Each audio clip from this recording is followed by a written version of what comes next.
Sebentar kita akan dengar bersama-sama. Mari saudara yang dikasihi oleh Tuhan, kita perhatikan dengan sungguh-sungguh, karena iblis tidak suka dengan apa yang akan saya sampaikan pada pagi dan siang hari ini. Kita buka firman Tuhan terambil dari 1 Yohanes 2 ayat 18 sampai 27. 1 Yohanes 2 ayat 18 sampai 27. Kalau sudah, kita bangkit bersama. Kita membacanya juga bersama-sama, jangan saling mendahului. Mari. 1 Yohanes 2 ayat 18 sampai 27. Demikian firman Tuhan 2:3. Anak-anakku, waktu ini adalah waktu yang terakhir, dan seperti yang telah kamu dengar, seorang antikristus akan datang. Sekarang telah bangkit banyak antikristus. Itulah tandanya bahwa waktu ini benar-benar adalah waktu yang terakhir. Memang mereka berasal dari antara kita, tetapi mereka tidak sungguh-sungguh termasuk pada kita. Sebab jika mereka sungguh-sungguh termasuk pada kita, niscaya mereka tetap bersama-sama dengan kita.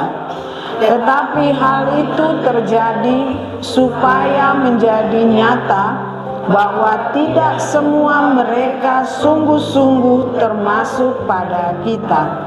Tetapi kamu telah beroleh pengurapan dari Yang Kudus, dan dengan demikian kamu semua mengetahuinya. Aku menulis kepadamu bukan karena kamu tidak mengetahui kebenaran, tetapi justru karena kamu mengetahuinya, dan karena kamu juga mengetahui bahwa tidak ada dusta yang berasal dari kebenaran. Siapakah pendusta itu? Bukankah dia yang menyangkal bahwa Yesus adalah Kristus? Dia itu adalah antikristus, yaitu dia yang menyangkal baik Bapa maupun Anak. Sebab barang siapa menyangkal Anak, ia juga tidak memiliki Bapa. Dan siapa mengaku Anak, ia juga memiliki Bapa. Dan kamu, apa yang telah kamu dengar dari mulanya, itu harus tetap tinggal di dalam kamu. Jika apa yang telah kamu dengar dari mulanya itu tetap tinggal di dalam kamu, maka kamu akan tetap tinggal di dalam Anak dan di dalam Bapa. Dan inilah janji yang telah dijanjikannya sendiri kepada kita, yaitu hidup yang kekal. Semua itu kutulis kepadamu, yaitu mengenai orang-orang yang berusaha menyesatkan kamu. Sebab di dalam diri kamu tetap ada pengurapan yang telah kamu terima daripadanya. Karena itu tidak perlu kamu diajar oleh orang lain, tetapi sebagaimana pengurapannya mengajar kamu tentang segala sesuatu, dan pengajarannya itu benar, tidak dusta, dan sebagaimana ia dahulu telah mengajar kamu, demikianlah hendaknya kamu tetap tinggal di dalam Dia. Amin. Silakan duduk saudara yang dikasihi oleh Tuhan. Antikristus. Dunia saat ini sedang bersiap-siap untuk menyambut kedatangan seorang antikristus. Walaupun mereka mengatakan bahwa yang mereka nantikan adalah seorang juru selamat, seorang Imam Mahdi, Tuhan yang Maha Kuasa. Tetapi sesungguhnya saudara yang dikasihi oleh Tuhan Yesus, mereka akan ditipu, mereka akan menjadi sesat, karena ketika antikristus itu muncul dan menunjukkan wajahnya, maka saudara, mereka mengatakan inilah Mesias yang kami nanti-nantikan. Semua ajaran agama mengajarkan tentang kedatangan seorang yang akan menjadi hakim yang adil.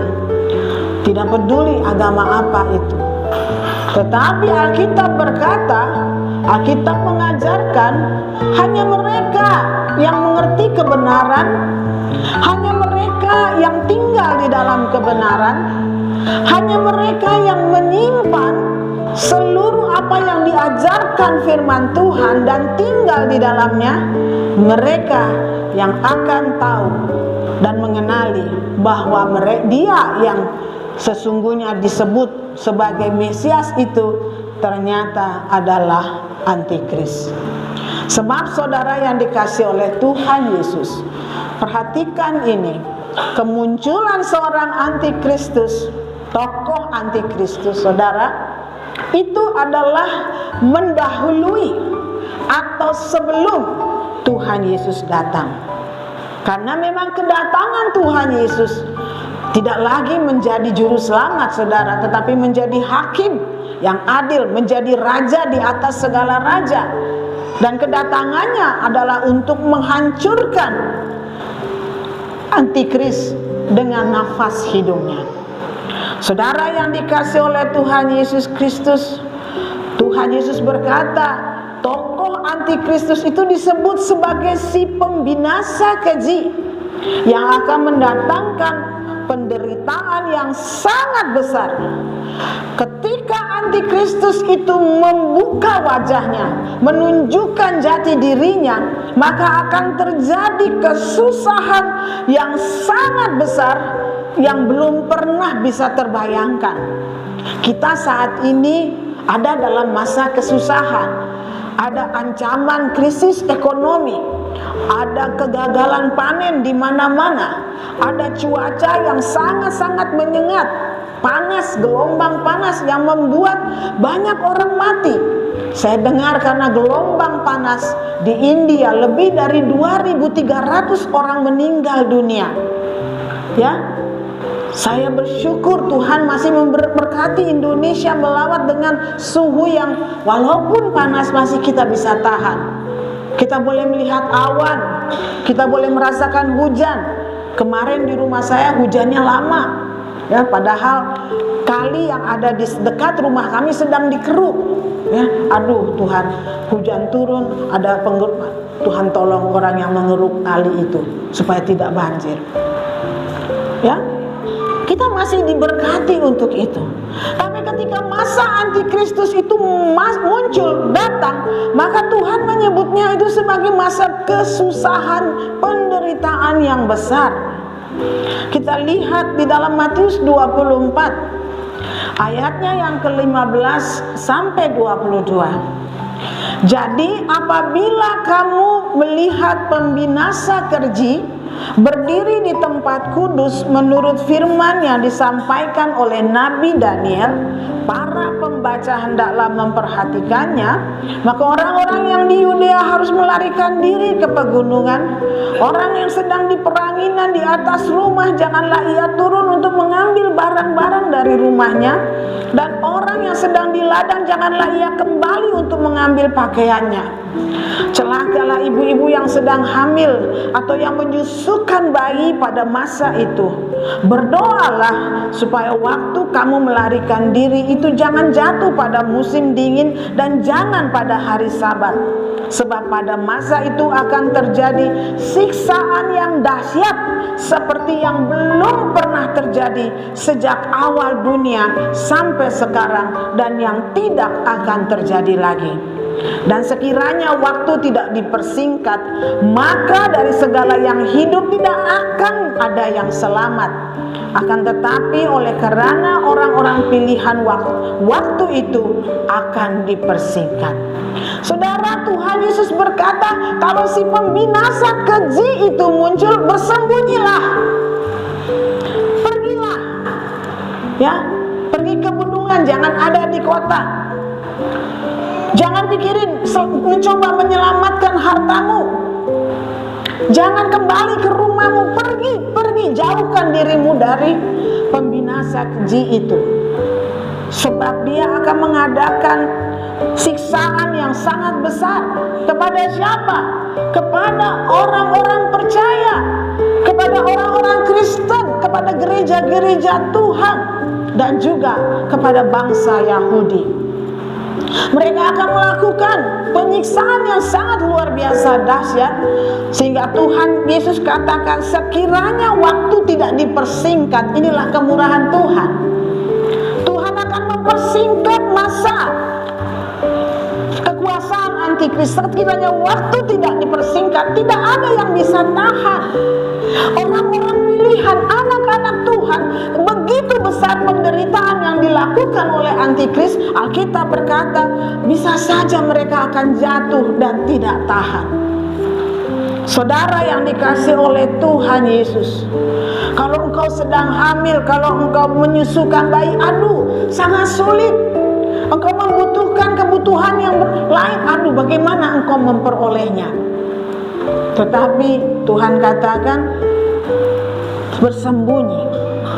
Sebab ketika Elia bersembunyi pada masa kekeringan 3,5 tahun itu, Tuhan tidak berhenti mengirimi dia makanan, kebutuhan yang ia butuhkan. Demikian dengan anak-anak Tuhan. Jangan engkau berpikir itu adalah saat di mana engkau hendak memperkaya diri. Bersyukur dengan apa yang ada padamu. Sebab apa? Karena Tuhan memelihara kamu hari lepas hari. Tuhan tidak akan membuat anak-anaknya menjadi kelaparan. Waktu dari antikristus itu akan dipersingkat. Dan baru sesudah ketika dia melihat ini sudah keterlaluan, ini antikris, Tuhan Yesus sudah akan datang. Ingat itu. Dunia tadi saya katakan sedang menyambut kedatangan antikris. Walaupun mereka katakan mengantikan juru selamat, tapi karena mereka tidak memiliki firman, tidak ada urapan di dalam dia, ketika antikris itu muncul, dia akan mengadakan pendamaian. Dia akan mengadakan solusi bagi berbagai masalah yang ada di dunia ini. Sehingga orang menjadi takjub, orang menjadi heran. Bagaimana bisa ada orang yang sebegini berhikmatnya. Dan banyak dari mereka yang percaya bahwa dialah yang kita nanti-nantikan, ya. Tetapi setelah itu dia akan membatalkan perjanjiannya dan melakukan pembatalan itu dan mulai mengadakan siksaan besar.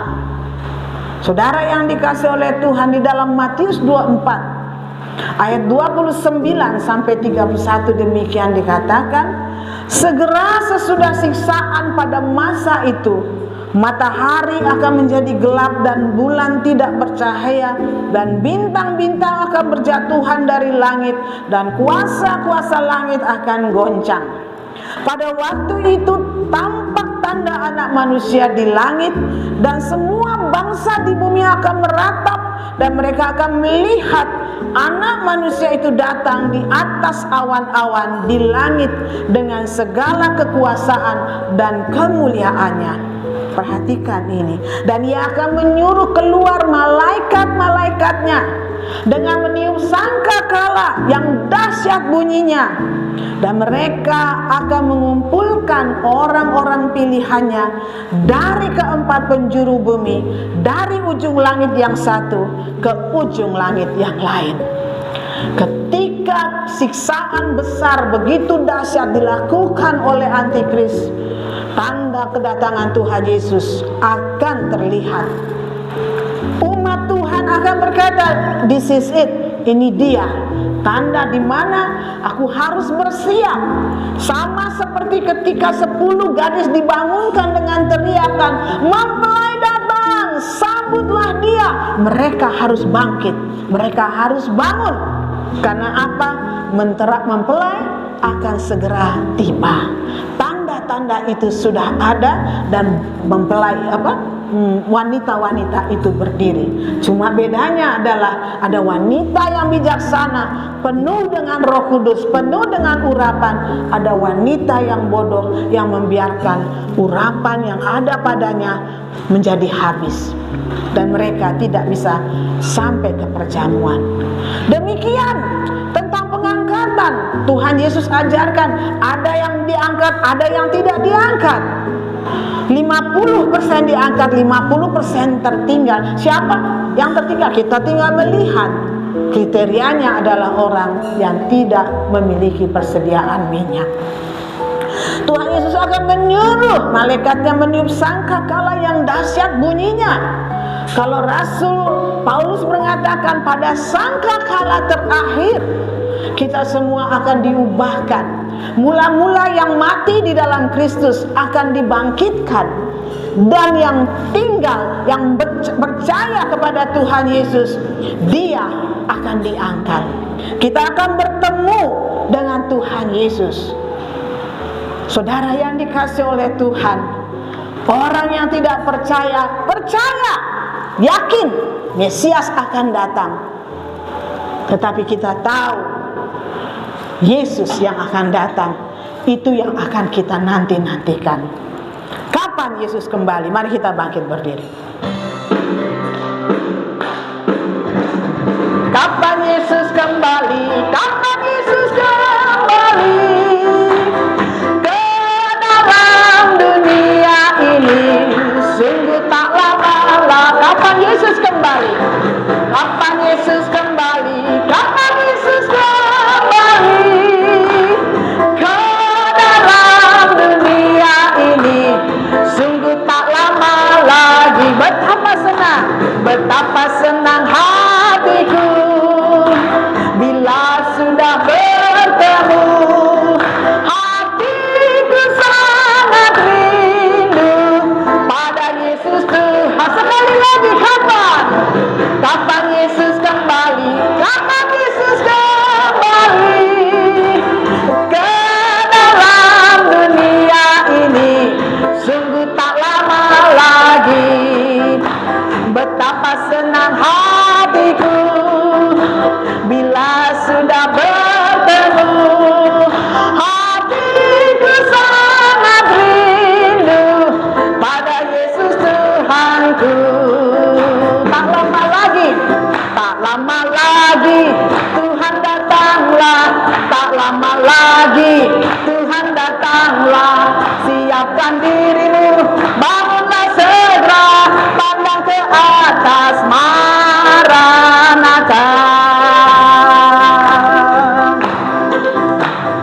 Maranatha, Tuhan datang. Bangunlah segera, siapkan dirimu, Tuhan mau datang. Kapan Yesus kembali? Kapan Yesus kembali? Kapan Yesus kembali? Hey,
Silakan duduk, saudara. Berita tentang kedatangan Tuhan Yesus Kristus itu sudah diperdengarkan sebelum Tuhan Yesus naik ke surga. Lebih dari 2000 tahun dikatakan berjagalah senantiasa.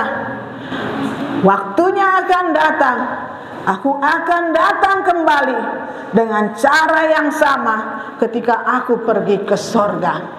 Akan ada tanda di langit, awan-awan di sana akan menunjukkan kemuliaan Tuhan.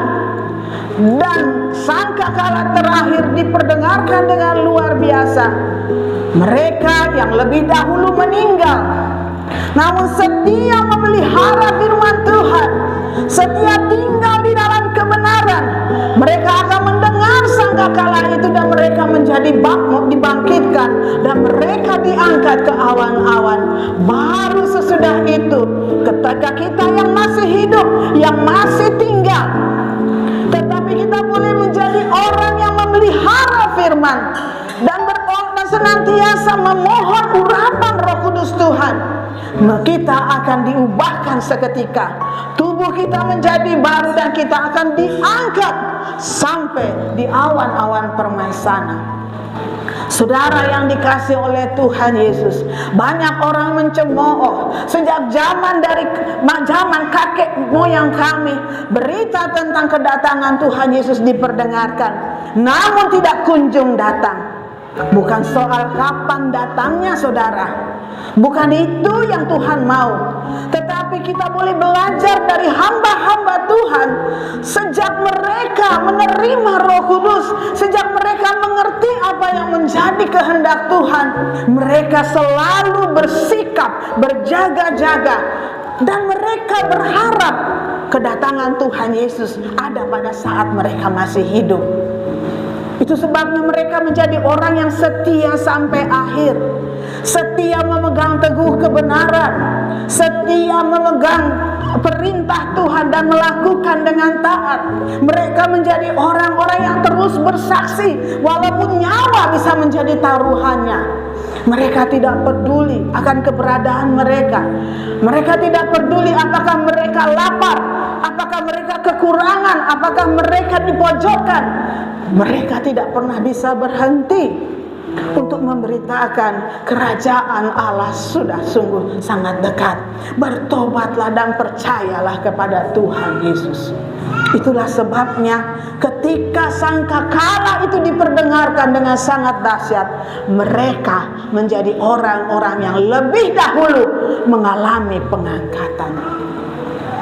Mereka tidak tahu kapan Tuhan datang.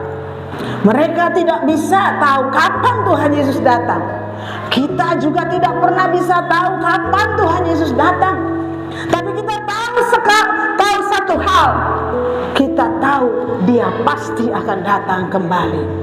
Oleh sebab itu bersiaplah dan bersikaplah sebagai orang yang menantikan Yesus akan datang kembali.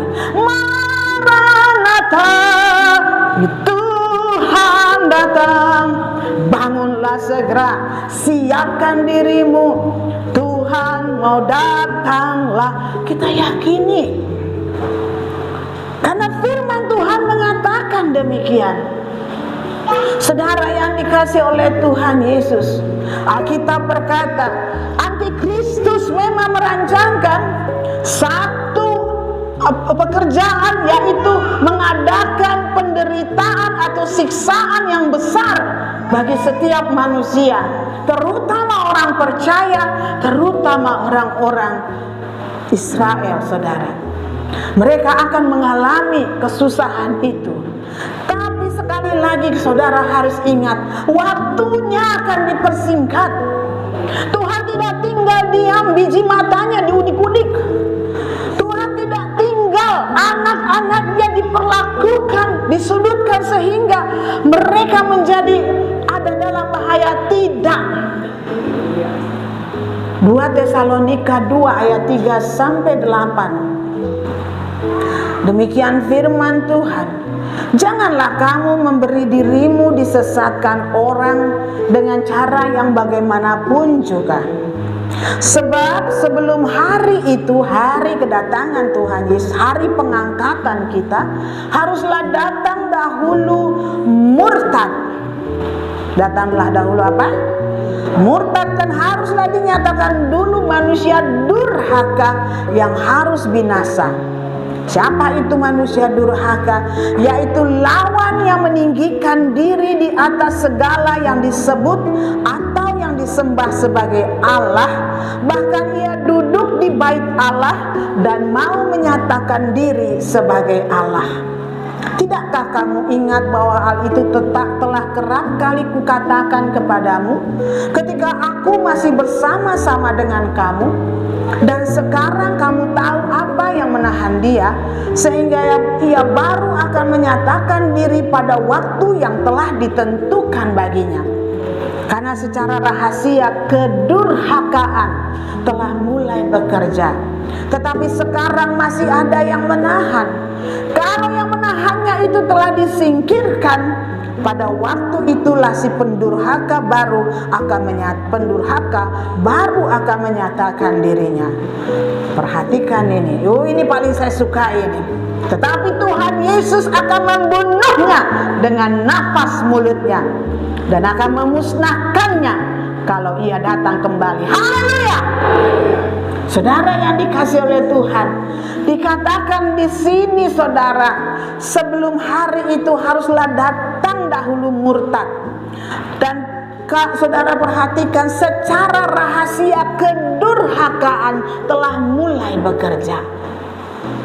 Inilah pekerjaan antikristus yang muncul sejak masa rasul-rasul. Rasul Yohanes berkata, sekarang telah muncul banyak antikristus. Mereka adalah utusan iblis, saudara. Utusan iblis yang masuk ke dalam gereja-gereja, yang masuk ke dalam rumah tangga orang Kristen, yang masuk dalam pergaulan umat anak manusia. Dia adalah antikristus yang mengajari kita supaya kita menjadi durhaka. Apa itu durhaka? Durhaka itu adalah melawan perintah. Kalau durhaka kepada orang tua, melawan kepada orang tua. Kalau durhaka kepada Tuhan, melawan firman Tuhan. Mereka tidak mau menerima firman Tuhan sebagai kebenaran. Mereka ada di antara anak-anak Tuhan. Mereka ada karena mereka adalah utusan setan, utusan iblis. Kalau Tuhan Yesus berkata dengan perintah agungnya, pergilah, jadikanlah seluruh bangsa muridku, baptislah mereka dalam nama Bapa, Anak, dan Roh Kudus, dan ajarilah mereka segala sesuatu yang telah kuajarkan kepadamu. Dan ketahuilah, aku senantiasa menyertai engkau sampai kepada kesudahan zaman. Itu amanat agung dari Tuhan Yesus. Saudara pikir iblis tidak punya amanat agung kepada antek-anteknya? Kepada antikristusnya? Ada. Pergilah, jadikanlah seluruh orang percaya menjadi durhaka dan murtad. Tarik mereka menjadi milik kepunyaanku. Tarik dan ajari mereka untuk menjadi penyembah-penyembahku. Sekarang sudah muncul banyak antikristus. Saudara tinggal buka sosial media. Begitu banyak orang-orang terkenal mengatakan, I have sold my soul to the devil. Aku sudah menjual jiwaku kepada iblis. Mereka pergi ke berbagai dunia untuk menyerukan, iblislah Tuhan. Saudara yang dikasihi oleh Tuhan, sekarang ada banyak sekali dengan begitu marak kegiatan yang disebut satanisme. Dan orang-orang yang masuk ke dalam satanisme, ke gereja-gereja setan, adalah orang-orang yang diutus untuk mengambil orang-orang Kristen masuk dalam gereja setan. Kalau saudara nggak percaya, buka saja kesaksian si Mongol. Dia sebagai jenderalnya gereja setan, dan jumlahnya sangat banyak. Saya menyukai beberapa artis luar negeri karena suaranya dan musiknya yang enak. Tetapi tiba-tiba saja saya mendapat gambar video tentang dia melakukan upacara penyembahan setan, sejak itu saya boykot. Saya tidak mau mendengar musik dia lagi. Seperti apapun enaknya di telinga saja. Kamu adalah antek iblis, saya adalah anak Tuhan. Kita tidak akan pernah ketemu. Tidak pernah ada istilah dipertemukan dalam musik. Tidak. Saya tidak mau.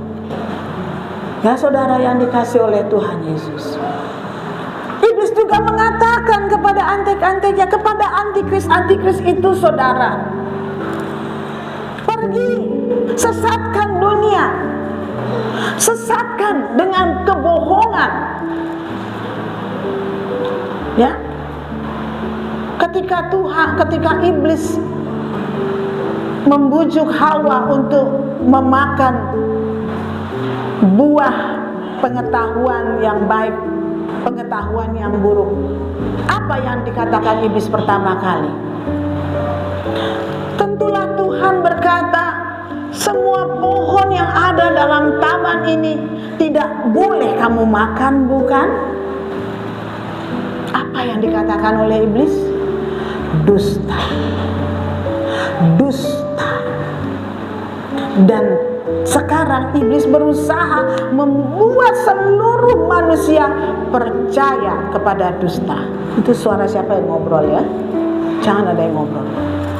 Setiap diusahakan supaya seluruh manusia percaya kepada dusta. Dan banyak sekali dusta-dusta yang ada. Ya, ajaran-ajaran yang menyakitkan hati. Kita tahu rainbow atau apa namanya, pelangi, saudara. Alkitab berkata pelangi itu adalah tanda kemurahan Tuhan, janji Tuhan bahwa Dia tidak akan mengadakan hukuman yang seberat hukuman air bah itu. Itu pelangi. Apa yang terjadi dengan simbol pelangi sekarang, saudara? Simbol pelangi itu dipakai oleh kaum LGBT sebagai simbol mereka.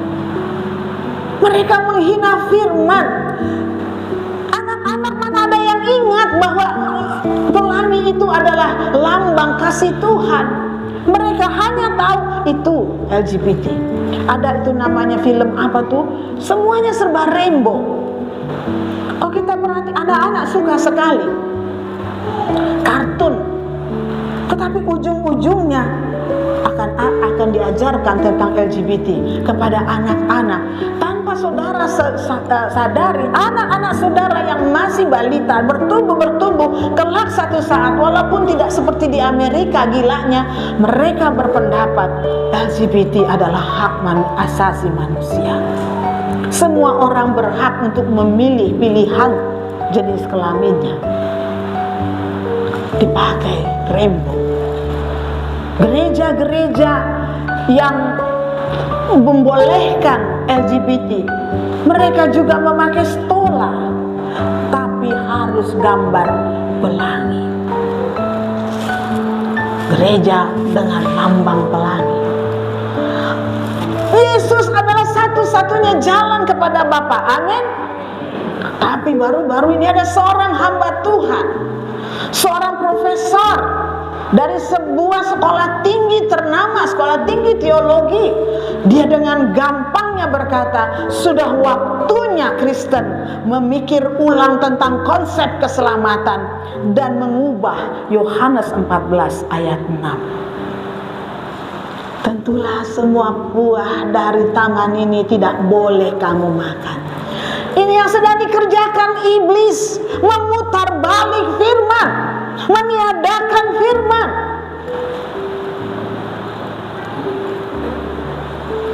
Saudara yang dikasih oleh Tuhan, bahkan ada Alkitab versi LGBTQ resmi diterbitkan oleh sebuah sekolah tinggi. Saya nggak tahu mereka masih menerbitkan atau tidak. Kalau dulu bannernya begitu bangga ditaruh di mana-mana, Bible for LGBTQ. Ya, sekolah Alkitab ternama di Jakarta. Jadi jangan bilang itu masih ada di Amerika. No, di seluruh negara. Dan terutama mereka yang menjadi bagian dari kita. Betul? Alkitab bilang, mereka ada di antara kita, tapi mereka tidak sungguh-sungguh bagian kita. Mereka adalah utusan-utusan iblis. Utusan-utusan iblis yang menggolkan apa yang disebut sebagai agenda dari antikris. Antikristus itu ada jadwalnya, saudara, dan Tuhan tahu. Sekarang masih ada yang menahan. Apa yang menahan, saudara? Yang menahannya adalah keputusan Tuhan sendiri, kehendak Tuhan. Kalau Tuhan bilang belum, kau belum boleh muncul, belum.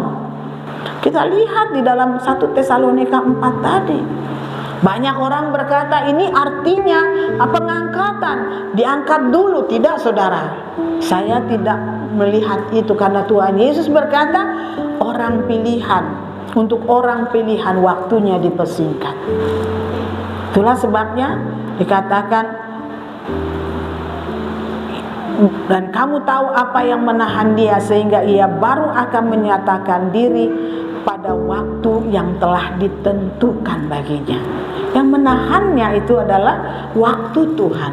Kalau Tuhan bilang belum, belum. Kalau Tuhan bilang boleh, boleh. Sama seperti kepada Ayub.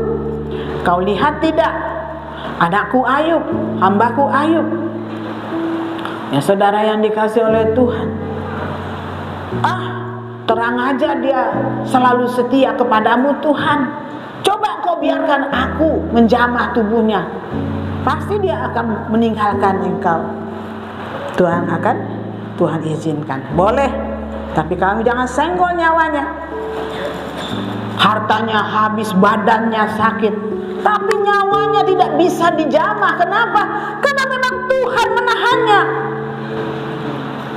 Begitu juga kemunculan antikristus, tidak akan bisa dia muncul kalau Tuhan belum izinkan. Tetapi selama Tuhan belum diizinkan, antek-antek antikris itu, yaitu yang disebut dengan antikris. Antikris itu akan menyebar ke seluruh dunia dan bergiat untuk memberitakan kepalsuan, kebohongan kepada semua umat manusia, termasuk atau terutama gereja-gereja Tuhan. Betapa banyak gereja-gereja yang jatuh dalam ajaran-ajaran yang tidak biblikal, tidak sesuai Alkitab. Kenapa? Karena mereka tidak sungguh-sungguh memperhatikan dan menyimpan apa yang diajarkan Tuhan kepada mereka. Saudara yang dikasih oleh Tuhan,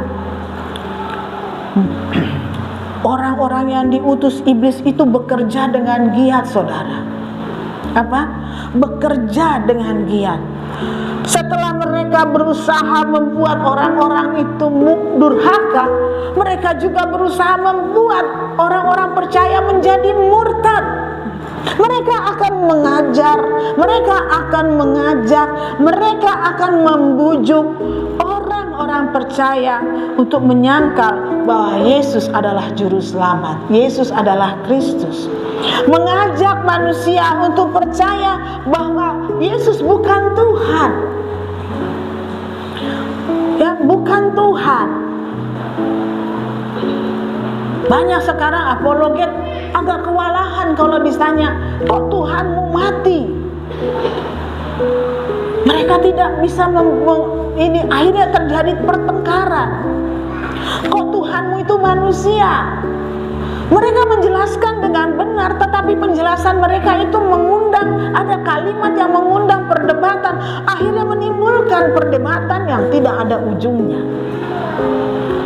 Oleh sebab itu kita tidak perlu harus berdebat. Kita tidak perlu untuk berdebat dengan orang, bagaimana kamu, tapi kau harus tahu menjelaskan jika ada seorang datang kepadamu, kenapa Tuhanmu mati? Tuhan apa yang mati?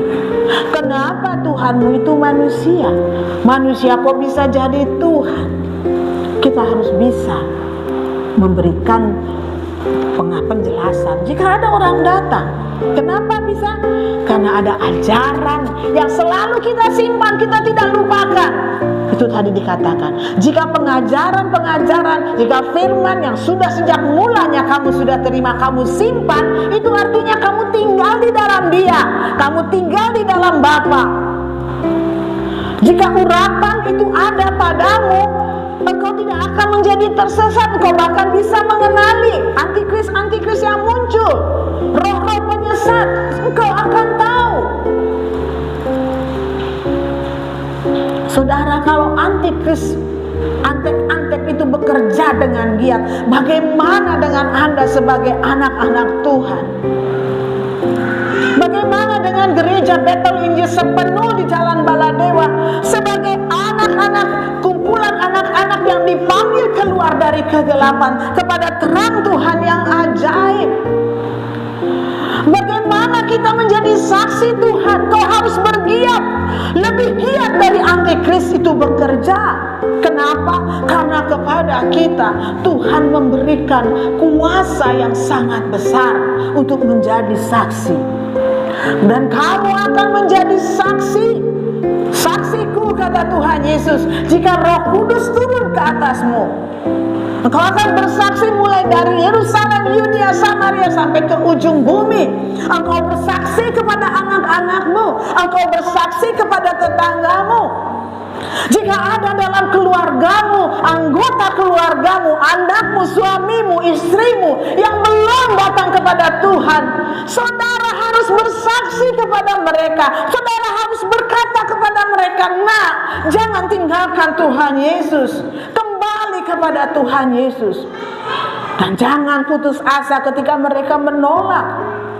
Tetapi saya percaya kalau engkau berharap kepada Tuhan, engkau meminta kepada Tuhan, "Tuhan, hari ini aku akan datang kepada saudaraku, dia sudah meninggalkan kasih-Mu dan jauh daripadamu. Aku akan bilang kepada dia untuk kembali kepada Tuhan. Urapi aku ya Tuhan, berkati aku dengan firman-Mu, dan biarlah aku kata-kata yang penuh urapan boleh ia dengar, supaya dia boleh kembali kepada Tuhan." Kau tidak boleh berhenti menjadi saksi. Yang menjadikan iblis itu sepertinya menang, saudara, adalah karena anak-anak Tuhan tinggal di dalam zona nyamannya. Coba lihat dari cara engkau beribadah. Hanya untuk supaya engkau setia beribadah setiap minggu saja, engkau perlu teguran, engkau perlu nasihat, engkau perlu ajakan. Datang untuk menerima berkat Tuhan di dalam pertemuan ibadah saja, saudara merasa, "Saya tidak punya waktu untuk itu, saya tidak bisa datang untuk itu, saya ada urusan yang lain." Itu anak-anak Tuhan yang katanya rindu untuk dipakai menjadi saksi Tuhan. Sebagai hamba-hamba Tuhan yang melayani, berapa kali saya katakan, jangan terlambat. Siapkan segala peralatan sebelum kita memulai. Berlatih itu hanya seperti panas-panas tele ayam saja. Sudah 3 bulan berjalan, habis itu kempes lagi. Bagaimana? Hati-hati. Itu disebabkan karena kita tidak mau bertekun kepada firman Tuhan.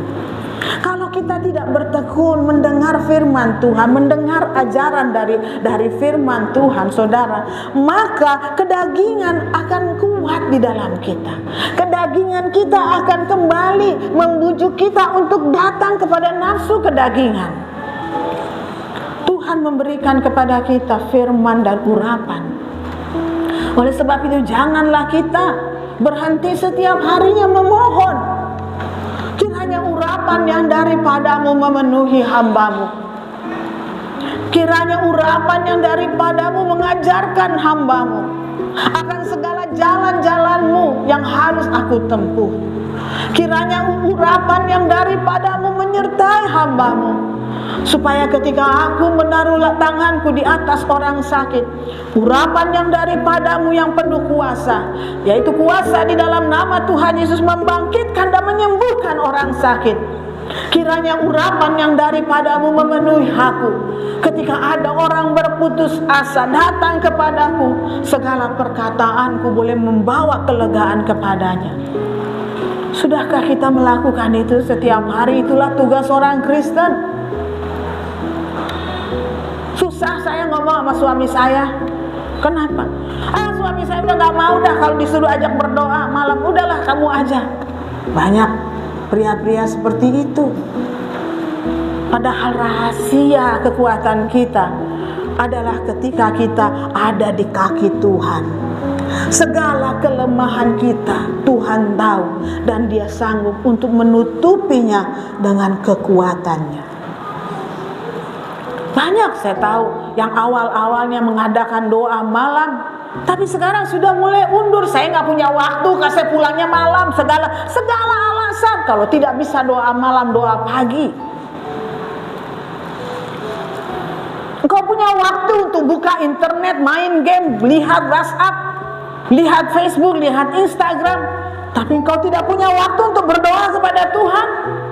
Dan engkau katakan, aku sibuk. Yang benar saja. Awas, roh antikris sudah siap melahap engkau, membawa engkau kepada kedurhakaan. Dan kalau dia bisa, dia akan membawa engkau kepada kemurtadan. Saudara yang dikasihi oleh Tuhan, 2 Timotius 3 ayat 6-7, saudara perhatikan ini. Sebab di antara mereka terdapat orang-orang yang menyelundup ke rumah orang lain dan menjerat perempuan-perempuan lemah yang syarat dengan dosa dan dikuasai oleh berbagai nafsu, yang walaupun selalu ingin diajar namun tidak pernah dapat mengenal kebenaran. Inilah Kristen-Kristen yang lemah. Orang Kristen yang nyaman dengan keadaannya. Mereka tidak tahu bahwa kehidupan mereka dikuasai oleh dosa. Saya katakan saudara, Alkitab berkata, Yesus berkata, berita tentang pertobatan dan pengampunan dosa haruslah kau beritakan sampai pada kesudahan zaman. Inilah Injil. Banyak orang lebih senang mendengar Tuhan mengampuni dosa, tapi mereka tidak mau dengar tentang pertobatan. Saudara mau melayani Tuhan, untuk lepas dari rokok saja saudara tidak bisa. Untuk berhenti melihat pornografi saudara tidak mau. Itu adalah setan saudara.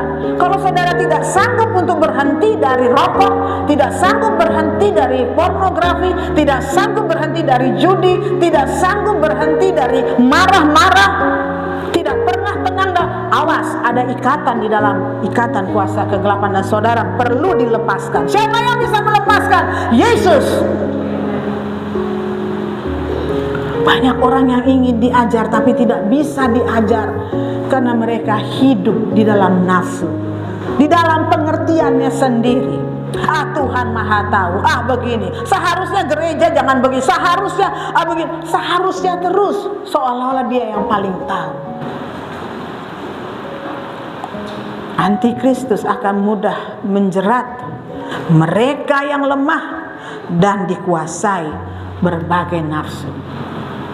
Itulah orang-orang yang tidak sungguh-sungguh dalam pertobatannya. Orang-orang yang tidak mau dengan kerendahan hati mengaku dosa-dosanya. Saya pernah katakan kepada seorang teman, tak peduli berapa kali kau berdosa, tapi datang di kaki Tuhan, kau harus mau mengaku dosamu. Kalau engkau berdosa kepada sesamamu, engkau harus mau mengakui kesalahanmu. Maafkan saya. Kalau saudara melakukan hal yang menyakiti saudaramu, jangan saudara mencari alasan untuk membenarkan diri saudara, sehingga saudara tidak peduli untuk mengakui kesalahanmu dan minta maaf kepada saudara. Saya katakan kepada saudara, kasih Tuhan, pengampunan Tuhan datang di saat engkau tidak menyombongkan diri, tapi engkau rendahkan dirimu. Aku salah, ampuni aku. Aku salah sahabatku, maafkan aku. Aku salah anakku, maafkan aku. Aku salah papa, aku salah mama, ampuni aku. Di sana ada pemulihan, ada rekonsiliasi, ada pendamaian sehingga rumah tanggamu akan penuh dengan kedamaian, karena satu dengan yang lain siap saling mengampuni. Saudara yang dikasihi oleh Tuhan, apa sih yang terjadi jika seorang Kristen itu murtad? Kita buka di dalam 1 Timotius 4 ayat 1 dan 2. Tetapi Roh dengan tegas mengatakan, di waktu-waktu kemudian, artinya di waktu akhir, ada orang yang akan murtad, lalu mengikuti roh-roh penyesat dan ajaran setan-setan, oleh tipu daya pendusta-pendusta yang hati nuraninya memakai cap mereka, capnya iblis. Ya, orang yang murtad akan mengikuti roh-roh penyesat. Orang yang murtad akan ditangkap dan percaya kepada ajaran-ajaran sesat. Itu sebabnya dikatakan, sekali engkau murtad akan sulit bagimu untuk kembali kepada Tuhan Yesus. Sebab ketika engkau meninggalkan Tuhan Yesus, keadaanmu akan jauh lebih buruk. Kenapa? Karena iblis tidak akan pernah mengizinkan engkau keluar lagi dari genggaman tangannya. Sangat sulit. Dan iblis tahu benar segala kelemahan kita, dan ia tahu bagaimana membuat engkau menjadi tidak taat kepada firman Tuhan, tidak setia di dalam beribadah kepada Tuhan. Saudara yang dikasihi oleh Tuhan, dalam doa puasa kemarin diajarkan kepada kita betapa penting bagi kita untuk memiliki hubungan yang pribadi, yang intim dengan Tuhan. Bukan satu keluarga benar bersama berdoa baik, tetapi engkau masing-masing pribadi harus memiliki kehausan, kerinduan. Biar aku mengenalmu, aku mengerti rencana dan kehendakmu, biar ku taati setiap perintahmu. Ada kerinduan untuk memberikan yang terbaik untuk Tuhan. Ada kerinduan untuk bisa menyenangkan hati Tuhan selalu. Itulah hubungan pribadi antara engkau dan Tuhan. Itulah yang akan melindungi engkau jauh dari kedurhakaan, jauh dari kemurtadan. Sebab kalau engkau menjadi murtad, engkau akan dikuasai oleh roh-roh jahat, roh-roh penyesat. Tuhan katakan, padamu ada urapan, padamu ada ajaran, pelihara itu. Kita akan datang, kita akan menyambut hari Pentakosta. Tetapi sampai hari Pentakosta, apakah kita akan diam? Tunggulah nanti doa 10 hari saya minta Tuhan penuhi saya dengan Roh Kudus. Tidak. Setiap hari engkau katakan, Tuhan penuhi aku dengan Roh Kudus. Ketika saya tidur malam, saya berkata kepada Tuhan, Tuhan, walaupun tubuh kami tidak berjaga, tapi biarlah roh kami tetap melekat kepada Roh-Mu. Singkapkan bagi kami kehendak-Mu, firman-Mu yang akan menuntun kehidupan kami. Dan biarlah roh kami boleh tetap menyala-nyala, memuji nama-Mu, menyembah Engkau di dalam roh dan kebenaran. Itu yang selalu saya mohonkan kepada Tuhan sebelum kami pergi tidur. Tubuh kami ya Tuhan tidur, tapi roh kami jangan. Roh kami mau terus melekat kepada Roh Kudus. Minta Roh Kudus untuk selalu memenuhi engkau. Saudara yang dikasihi oleh Tuhan, mungkin lagu yang tadi kita nyanyikan itu terngiang terus di dalam telinga saya. Saya menyanyi di dapur, saya menyanyi di kamar, saya menyanyi saya nyanyi terus. Ada kegirangan di dalam hati saya. Itu yang selalu saya rasakan jika hari-hari saya memuji Tuhan. Ada satu lagu yang Tuhan perdengarkan dan saya akan menyanyi lagu itu terus, sehingga ayat demi ayat itu sepertinya menyatu dengan saya. Dan saya mengalami kelegaan yang luar biasa. Dan saya tahu Roh Kudus mengurapi saya saat itu. Engkau yang menjadi pemimpin pujian, biasakan engkau menyanyi satu lagu setiap hari. Nyanyikan berulang-ulang dengan hati yang terarah kepada Tuhan. Nyanyikan berulang-ulang supaya Tuhan memeteraikan firman yang ada dalam lagu itu. Bukan hanya untuk pemimpin pujian atau singer, seluruh jemaat biasakan nyanyi. Ya. Mau buka warung, ada pertemuan itu ibu mamanya Erik itu. Karena menyanyi, saudara. Saya lupa nyanyian apa. Dinyanyikan terus sampai orang nyanyi melulu. Biarin, kenapa rupanya? Begitu ya. Dia menyanyi terus sambil membereskan itu dagangan sandalnya. Dia menyanyi terus sampai seorang ibu itu bilang, "Kamu gereja di mana?" "Oh, di sana, Bu." "Boleh nggak saya ke gereja kamu?" Karena nyanyian itu. Tolong jangan tidur ya.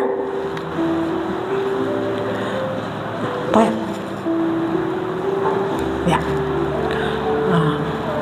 Ada nyanyian yang membawa seorang ibu itu datang ke gereja kita. Dia begitu bersuka cita. Dia sudah tua. Nah, satu kali ada undangan untuk dibaptis. Dia bertanya kepada Mama Oka, "Boleh nggak saya dibaptis?" Belum dibaptis? Belum. Dan dia menerima baptisan. Tepat sebelum anaknya memutuskan, "Mama pindah, tinggal sama saya di Cikarang."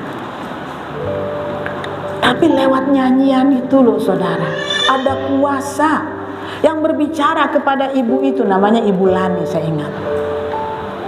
Dan dia bersuka cita setiap kali dia ke gereja. Dia tidak pernah terlambat saudara. Mama si Okta suka terlambat, tapi dia tidak.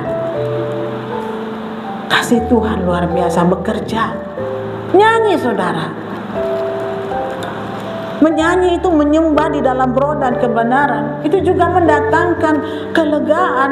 Dan kalau kita mengalami kelegaan, urapan yang dari Tuhan itu memenuhi kita saudara. Ada haleluya.